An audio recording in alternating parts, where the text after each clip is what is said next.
United States produces more oil than any other country on earth, more than Saudi Arabia, more than Russia. Yet America imports 6 million barrels of oil every day.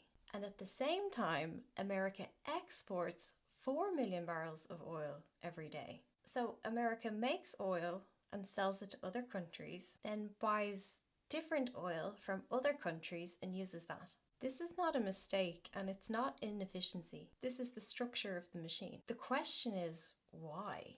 And the answer involves physics, economics, and why Venezuela just got invaded. Oil comes in types, and there are two main types, light crude and heavy crude. Light crude is easy to refine. You heat it and it separates into different products. You get petrol, diesel, and kerosene.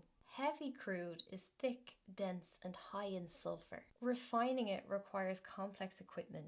You need high temperatures and chemical processing, and you cannot easily swap between these. A refinery built for heavy crude cannot suddenly start to refine light crude instead. And repurposing a refinery would cost billions. Texas oil fields were discovered in the early 1900s. Production peaked in the 1970s and has since been declining. In the 1960s, 70s and 80s, American oil companies built massive refineries in the Gulf. These were designed to process imported heavy crude from Venezuela and Mexico.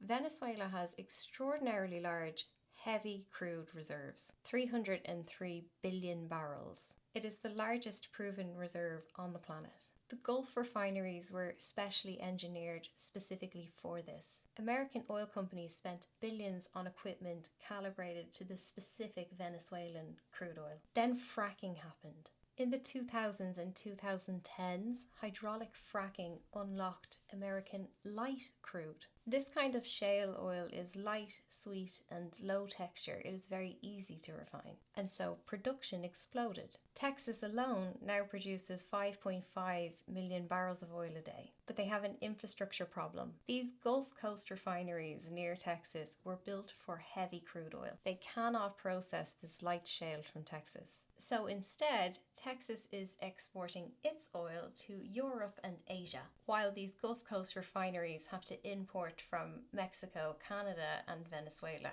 In the oil production industry, it's the refineries that make the profit. Refineries are incentivized to process cheap shit crude oil. When Venezuelan crude is available, the margins for these oil refineries are much, much higher. That is what these companies want. These oil refineries want access to cheap Venezuelan crude oil again, because it's a perfect match for their existing equipment. Chevron has operated in Venezuela since 1923. Chevron now produces 250,000 barrels from Venezuela every day. This is about 25% of Venezuela's total output. This invasion is not happening because of drugs. America's fentanyl crisis is not coming from Venezuela. Venezuela does not produce fentanyl. This war is not happening because of democracy. America has supported dictators for decades when convenient. This invasion is happening because of corporate pressure. In the 1960s, America built refineries designed for heavy crude. Retrofitting solutions for these old refineries very much exist, but capitalism rejects them.